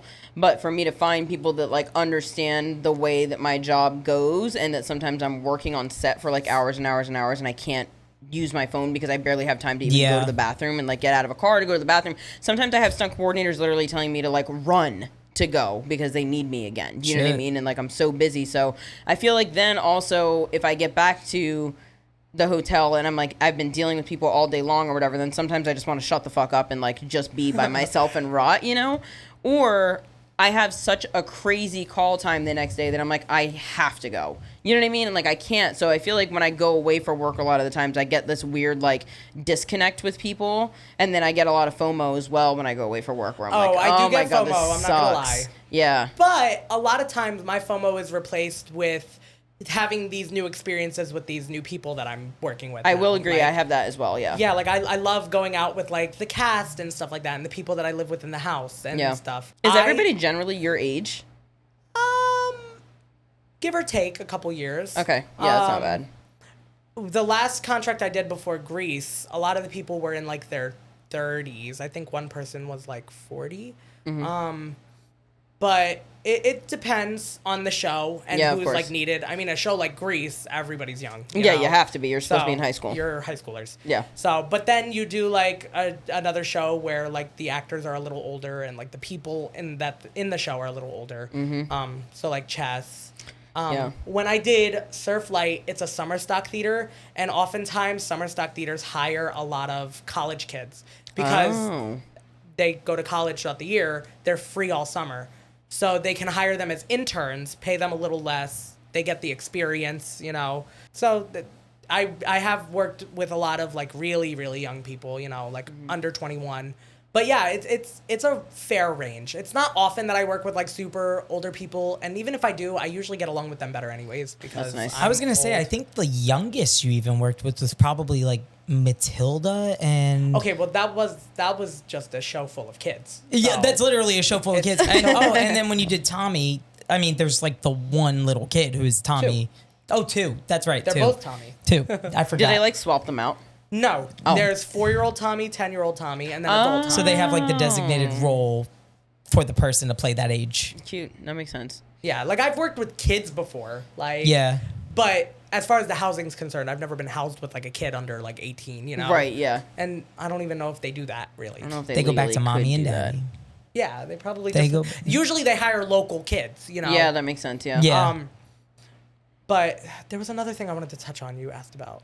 My relationships, I don't often text people anyways. Yeah. Like, my phone is just, like, here. Yeah. So nobody ever really is, like, you know, on the edge of their seat expecting a call or a text from me anyways. Yeah.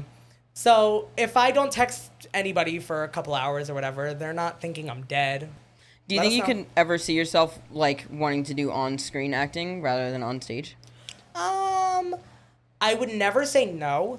Yeah. But I don't have as much experience with it. So that's my only, like, stipulation is, like, I would love to, and it seems really fun, but I just, like, I don't know. There's something so different about the rush you get with, like, a live thing as opposed to, like, something for screen.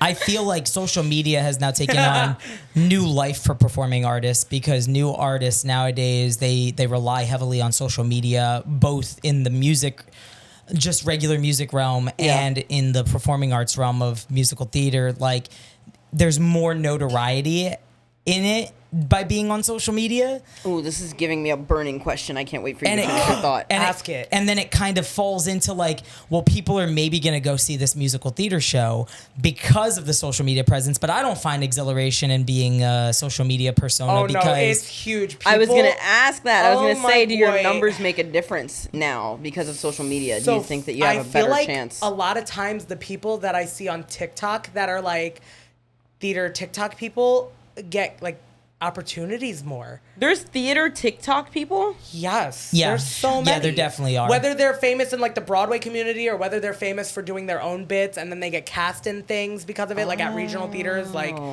I feel like there's definitely more opportunity. It casts a wider net for sure. Well, because a lot of I mean, Well, they want people to come and see the talent show. is important, but they want money. People to They come want and see the numbers, show. you Yeah, know? so numbers make. And then there's people who like shows that are on Broadway and stuff, or even shows that like theaters choose for their season.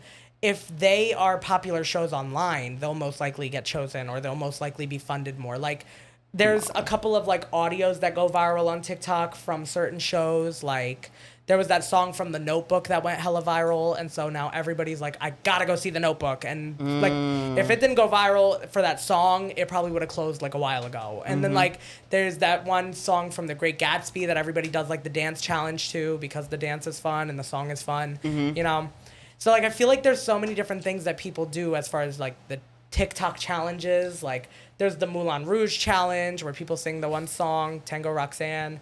I don't know. Like, It feels limitless. Do you feel like it gives people that that don't have like big numbers and don't focus on social media that might be really good actors, like, I don't want to say like it's like kind of like an unfair disadvantage? Do you feel like it kind of does them a disservice in a way because they're not big on social media? Or does it feel like unfair? I also know a lot of people who have no social media presence that work all the time. God, I wish that could be me. They're constantly being booked. Yeah. But that's just because that's like, they either have been in the industry for a hot minute, especially longer than social media has been around. Right. Or they like I feel like sometimes it is about your talent and like, but then I notice a lot of times that people will get opportunities if they've been around the block a couple, like if people know them, like Like if you have a very established network, it only makes sense that you can do that. I think social media, like I said earlier, just kind of casts that wider net where some people who probably have never performed in a show, but then have like a video online, it makes it easier. Like there's actors and actresses that there's like TikTok actors are and stuff. now it's gotten even bigger where now they're actually in TV shows and movies. Yeah. It's true. And they're getting these I worked roles. on a movie with Addison Rae. Yeah, and that's, you know what I'm saying? I'm not dogging you for it. I'm just kind of critiquing, you know? yeah. Do you feel like the social media and the internet is going to have a huge impact on your work? I feel like it kind of already has, and it does for people.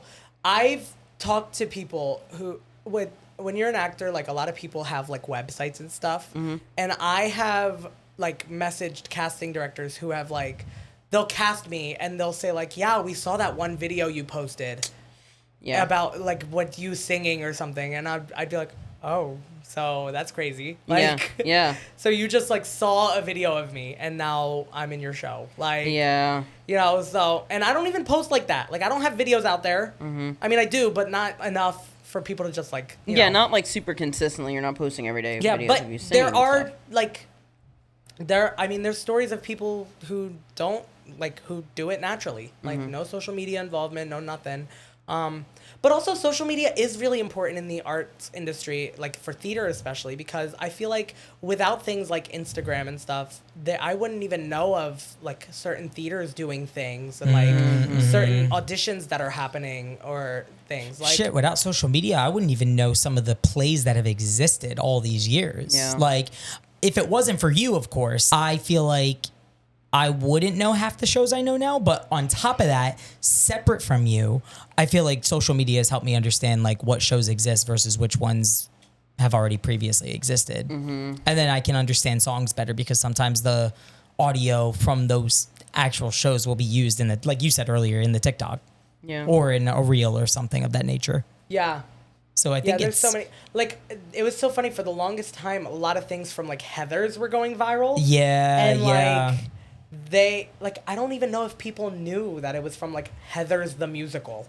Like, there was that whole like Martha Dump Truck in the flesh, here comes the cootie squad, and it was just like a TikTok trend where people would be with their friends and they would like mouth the lyrics to the thing and do the little dance, and it was like cute and stuff. If there's any kind of negative portrayal of theater actors or actors in general, what do you think that is in comparison to what it's actually like being an actor? Yeah, what's the URL versus IRL? Yeah, literally.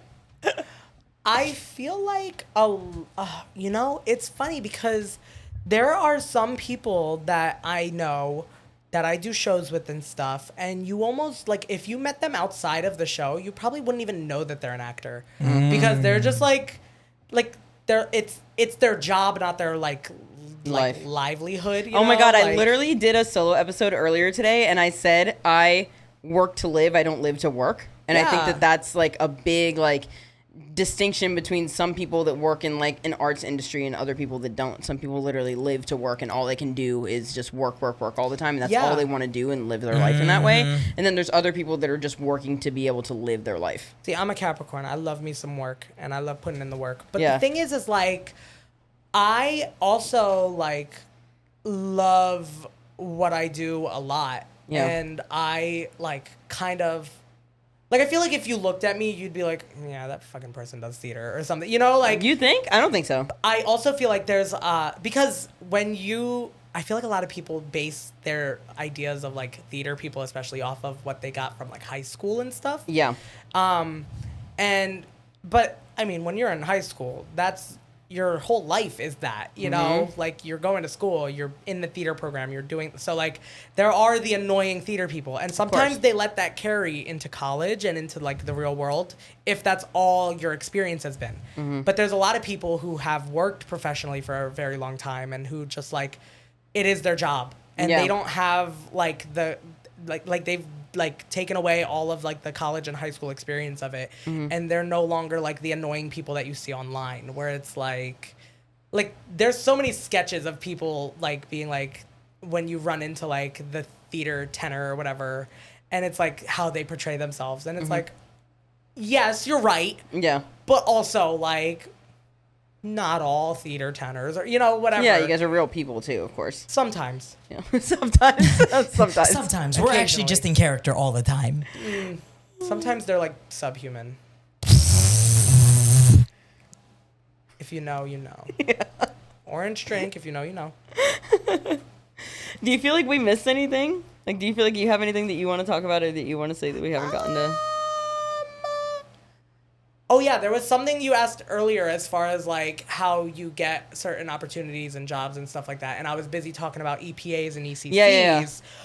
But another aspect of it is like all of these online websites, like you've probably heard of Backstage, and you probably know like Actors Access and stuff. Yep. So when I don't often audition for roles anymore, like I'll either go to like playbill.com and look for what they need. And then I'll like submit for that, or through my agent, like the people in casting will reach out to my agent saying that they want to see me for certain roles. And then I would get an EcoCast, which basically means that I can submit for free because they want to see me. Oh shit, that's cool. Yeah, because a lot of those things cost money. But like how much money? I think it's like a monthly membership. I don't really know how much it is. You would say probably like $20 to $30 maybe. Okay. And you're able to submit, but the thing is like you can't like the videos also cost money. So like if I wanted to submit it like a minute long video, they charge you $27 per minute of video that you upload. So like I've loaded it into the database. I have that video. I can just submit that video all the time for free. But I have to pay that initial $27 to upload it. Oh, okay. I don't know how I feel about that. Yeah, that's a weird. I don't know how I feel about that. It almost feels like a pyramid scheme. But I know it's not. I know it's not a pyramid scheme, but it almost feels like a pyramid scheme, like a buy-in, you know? Like that's just so weird. Why would they make you do that? Yeah, well, because they're running the site and people. That is true. People pay to use that service. Infrastructure costs money. And they're... Yeah, but how much realistically does it cost to have a website? Not that much money. It's like, I think my website was almost $30 a month. Yeah, but you're asking each person for like $27 per video? Yeah, per 1 minute video. Yeah, you know what I'm saying? Like, how much money are you making off of that? But that gives you the chance... But it's only like... Because for me, I only have my vocal reel on there, my 1 minute vocal reel. Oh, okay. And so they can see a couple of snippets of different things I've been in from that one. Like, I have, 10 seconds of this and 10 seconds of that. Okay. And it's all in one reel. So when the person doing casting is looking at it, my agent probably has already submitted that to them, and they've seen it, and then they'll reach out and say, I want to see you for this role. And so now they give me more materials that I can upload for free. Oh, okay. Because they want to see that, Yeah. So I'm not like uploading these videos a minute-long video, paying that money, it's free. So I usually just rely on EcoCasts these days, and those are the things I submit for.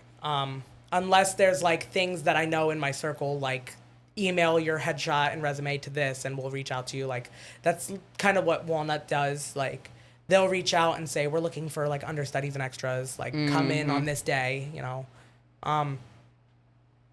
Like certain theaters will just post like, we need a replacement for this. Like that's how I got Grease, is they were looking for a replacement for the role that I got cast in. Oh shit. And so I just sent them my stuff like through email. Wow. So Holy moly. How do you handle like physical and emotional demands of performing? If you can narrow it down, what would be your favorite, like your musical number? The one that you feel like is something that maybe you reflect on daily or weekly or monthly? I oftentimes listen to my Simple Sponge from SpongeBob. That was a really good one. I listen to my... Sing it right now. No, I'm kidding. I listen to my Fields of Ambrosia clip when I sing alone every once in a while. And lately I've been listening to my Arbiter clip that you recorded from Chess. I get the chills every time I watch that I video. will say I don't think that that's my favorite to have performed because I would fuck up the lyrics all the time. Literally Really? closing night, I just sang whatever came to my mind. I forgot all of the lyrics. And I don't even know why. It was, you know what? These people in the audience, they were like hooting and hollering the second I walked out. And like, that didn't often happen. They were just like a rambunctious crowd.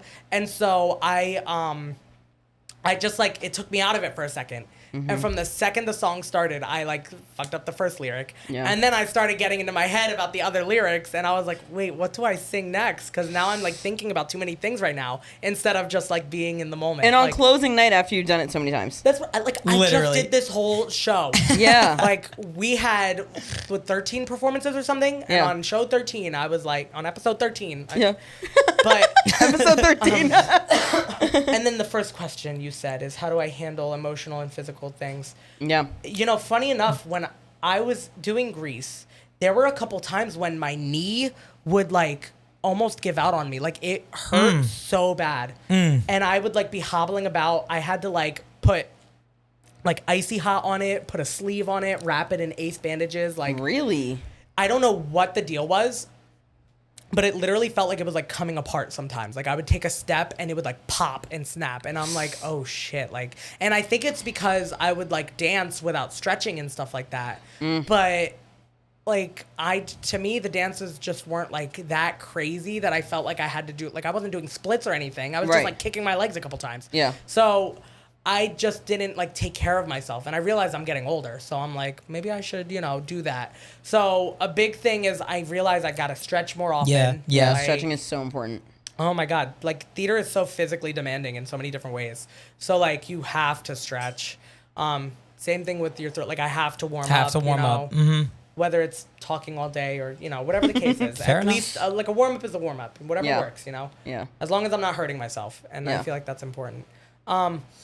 And then emotionally, that one's kind of funny too because emotions are all over the place when I'm on contracts and when I'm doing shows.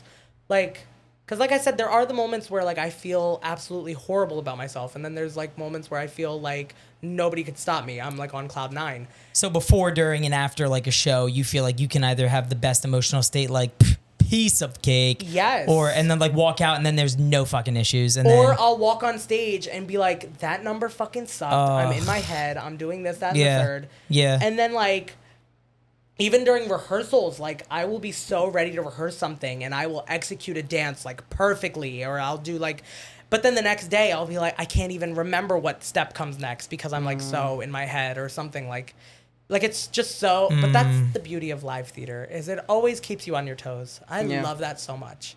Like I love the like thrill you get from it, you know? Yeah. Like, it's so cool. I'm sure. I have another question. What the fuck does it look like behind the curtain? Is it completely just like chaos back there? It's like everything just gets shoved back there? Like behind the sides? Like literally behind the fucking red velvet curtain when they close the shit, what does it look like?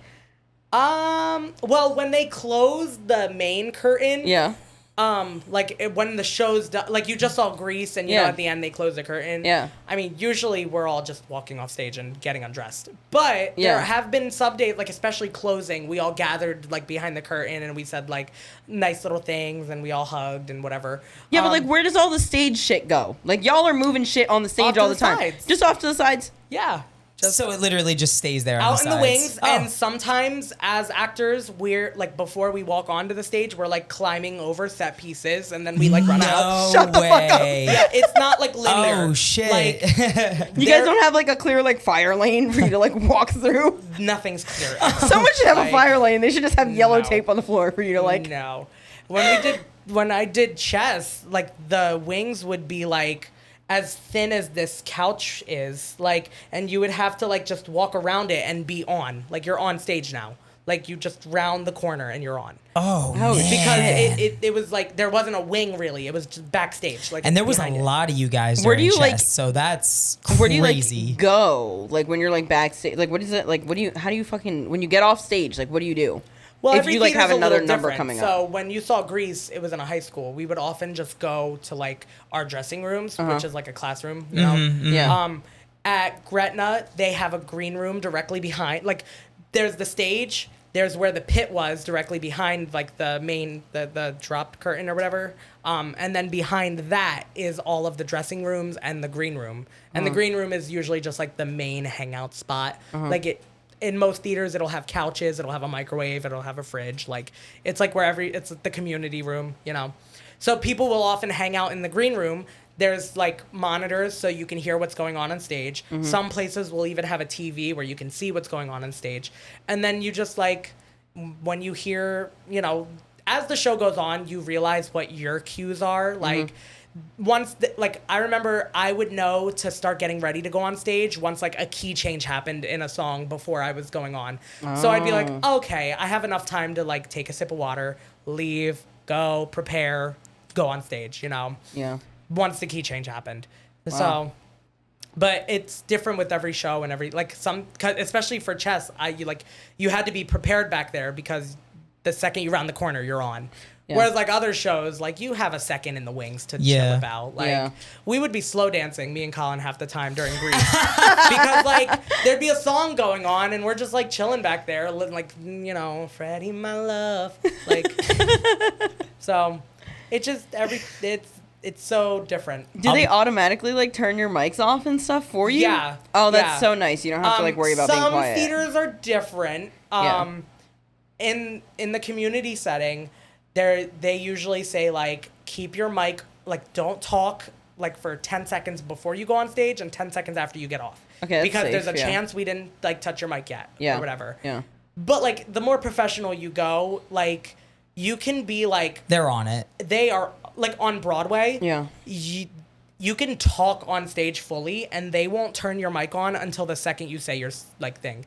You can be like blah, blah, blah, blah, blah, so blah blah blah, and then like you're off. Like they turn your mic on and off like that. Oh shit! Those are some good mics.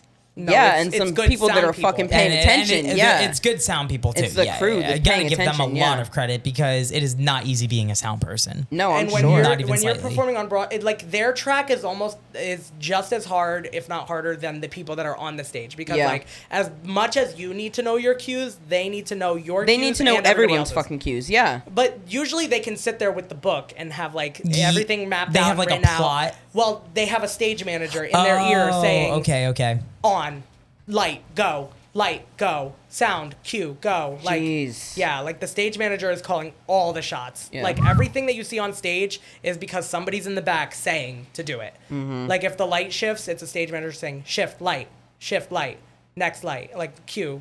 Are you hearing all that stuff as well? We don't hear anything. Oh, okay. We don't have like in-ears or anything. Okay. But if you stand close enough to where they are, you could probably hear it. Like you could probably hear them talking back there or something. Damn. Yeah, they usually watch the show from like the top and call all the cues. Wow. That's a lot. That's a lot of pressure. Holy shit. Oh yeah, their jobs are crazy. I'm sure.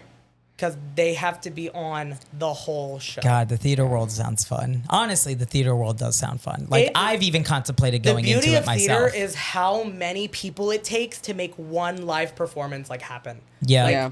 I think about that every time I see a play, because I think of like how many people it takes in like a movie production to like get everything done. I'm like, I can't imagine like in a play, and like you guys are doing it live.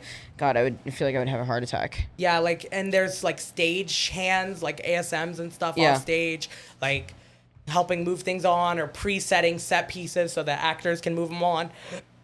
Like, there's so much that's like unseen. Do you know how many, like, what's an average, like if you had to guess an average amount of people per production, what would you say it would be? I would say an average amount of crew, maybe. Well, that depends on if you're considering the people who also like build the set and stuff like that. Because that, like, the set builders, there's a lot. Like, you could be in like the 10s, 20s, 30s. Like, it depends on how many hands they need and stuff like that. Like the Walnut, they bring in whole crews. Like, there's so many people. But like smaller theaters, and if the set's not huge, it'll just be like a few people that are designated stage people. Like, I worked at a theater where it was just like one guy, and sometimes he'd have help.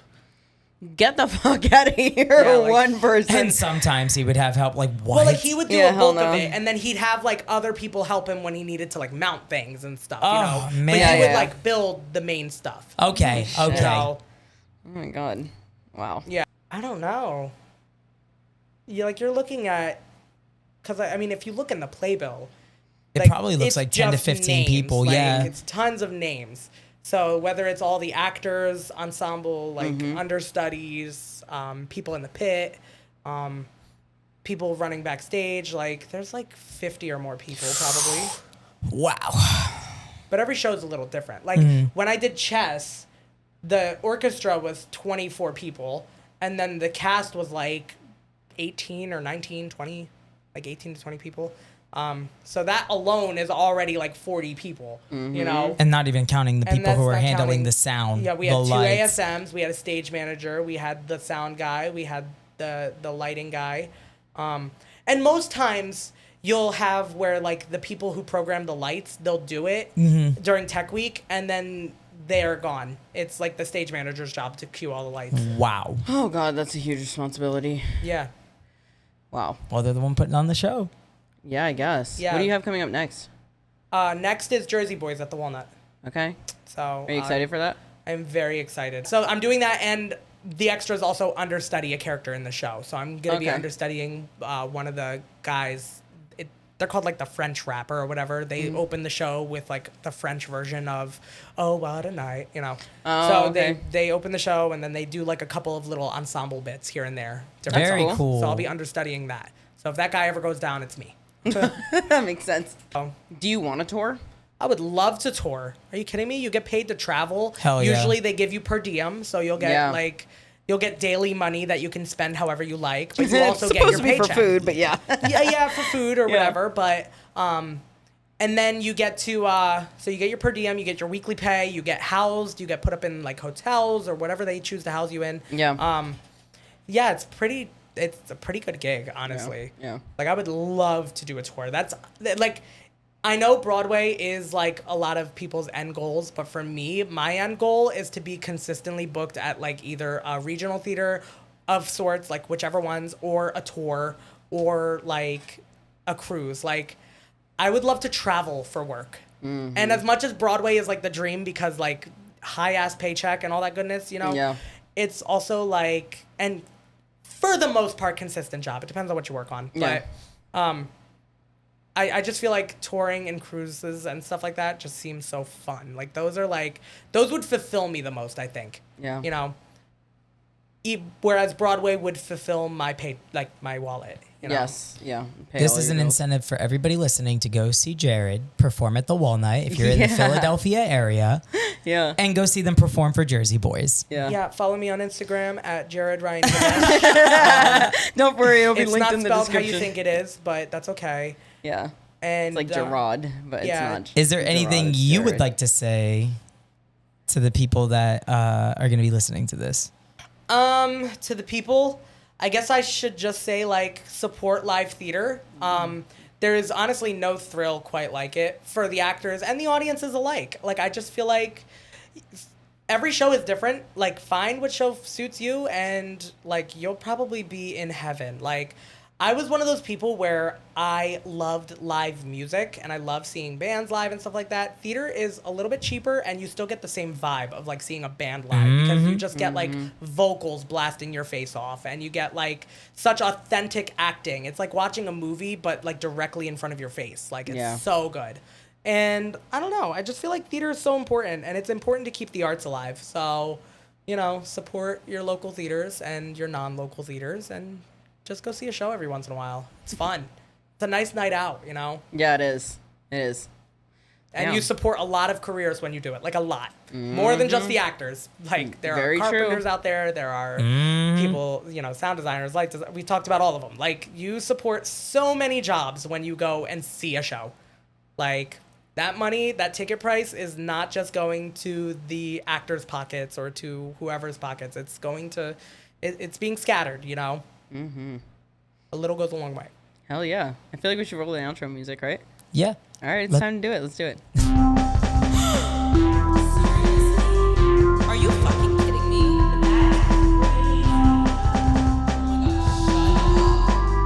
No way.